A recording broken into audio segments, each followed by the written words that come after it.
Could be a bit warmer. Here we go, right hand side.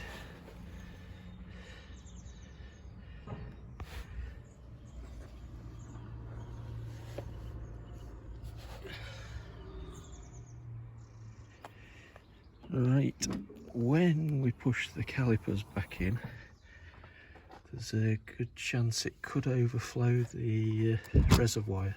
So to get to the reservoir, literally pull that off, take that out, and there we are, got to it.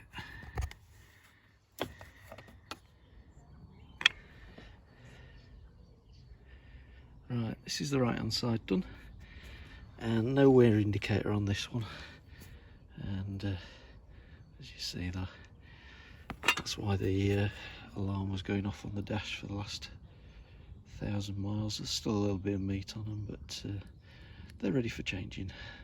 So anyway, that's the right hand side done. I'll concentrate on video in the left hand side that's got the wear indicator. So here's the left hand side with the wear indicator. Looking at the one I've taken off, looks like it goes into this side with the notch and the backing plate on that one, and that goes to the inside of the car. Here's the wear indicator, that just slots in and then connects up to all these gubbins, so we'll see how that goes.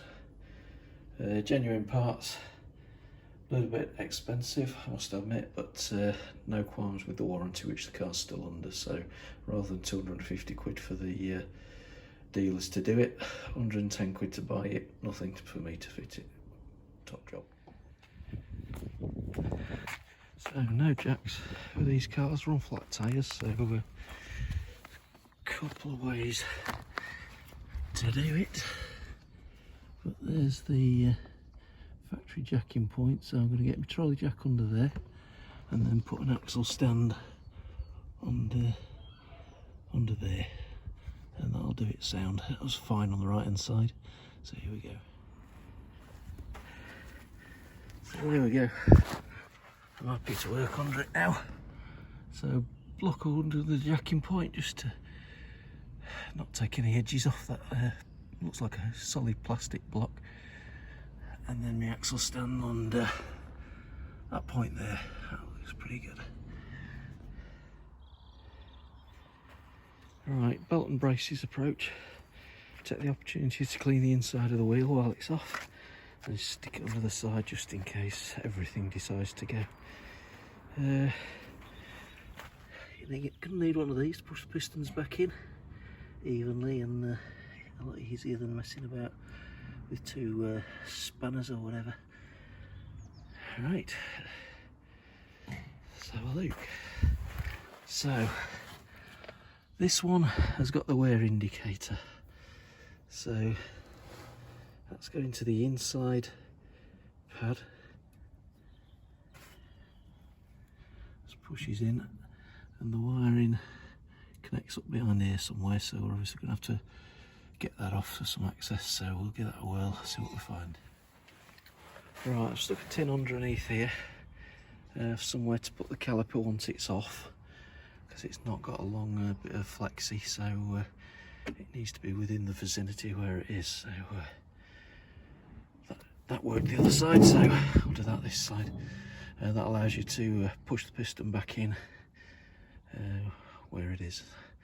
So spanners wise, we've got a 17mm. You need quite a thin one, and this is it just fits nicely there, but when you nip it up again, it's probably going to bite and mess about. So thin as possible, obviously with a bit of meat on it.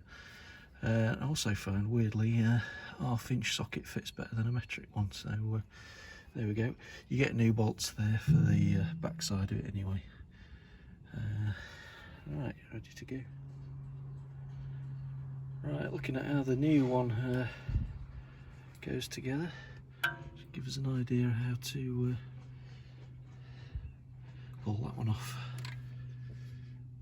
So rather than try and break it, although it's getting thrown away anyway, you never know. this could be faulty yet. So there we go, 2 bolts out. Caliper sat on the tin ready to push that piston back in, and the lead with the wear indicator obviously goes through the gap in the caliper. To remember to do that while put it back together. And these have just pulled out the clips, so I need to get behind here next without breaking anything, hopefully. With that taken out, we can now see what the wear indicator does. Scrubs the back off and sets your warning off on your dash. It drives you mad every time you start up. I've not panicked, I've got at least another 1,000 miles out of it since it's set, kept going off, but there we go, you can see there's still a little bit of meat on, but compared to the new ones, it was time to do it. Well, this bit's not easiest. There's a 8mm metal screw comes out of there quite easy, and then this just knocks out and pulls, and then you've got to sort of bend this out to get behind there, which is not the greatest, but you can get your fingers in there, push the tab, and it pulls apart eventually. So we've got the new pads in, bit of copper slip on the mating surfaces. The wear indicator just pushes into the slot the same way around as the one that came out. Just make a note of that. Then we've just got to thread all this gubbins through the hole in the caliper once I've pushed that back, so that's next job, as well as connect up the new one in there and put the screws back. So this is a setup for pushing the piston back in. Just use an old pad to spread the load across the end of the piston, and then wind this one in, and away she'll go. I need 2 hands to do it though. See you in a bit. So caliper's pushed all the way home. Just keeping an eye on the fluid as I did it. It's a little bit high now, so I'm going to have to take some out. Unless when I push the pedal back down, once the pads are in, it all goes back to the right place. So just keep an eye on that one.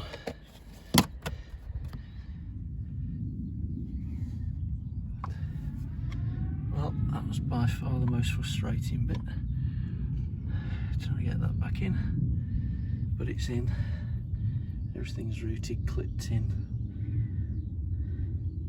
and ready to press the brake pedal, settle the pads, check the fluid levels correct, and the wheels back on and go for a test drive. So the fluid level was absolutely bang on, so it's just gone back to where it was originally when it was new, so nothing's been added, taken away. So everything just pushes back together, no clips. Went in quite easy in the end. I did wonder how it came out initially. I thought it was going to be a big job, but in the end, not so.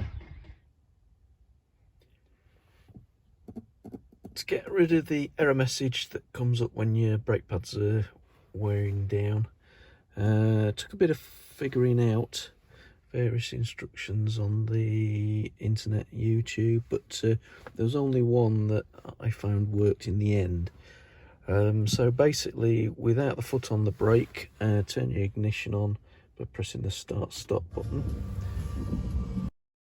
and the only way I could get it to work was to turn the electronic brake off, and then you get your button here and hold it down for it's about 20 seconds and wait for your warning messages to come up. And then you see you can reset various things. Hold it down again, it'll go to the next one. I've already cleared the error message, a lot of messing about trying to get it to work, but if the error message is on here, by keep holding this down, you'll reset that. But like I say, you've got to make sure that that brake button is off, otherwise it won't work. It'll just come up and say reset unsuccessful. So hope that helps. Job's a good one, the brakes are working, all good. Thanks a lot for watching.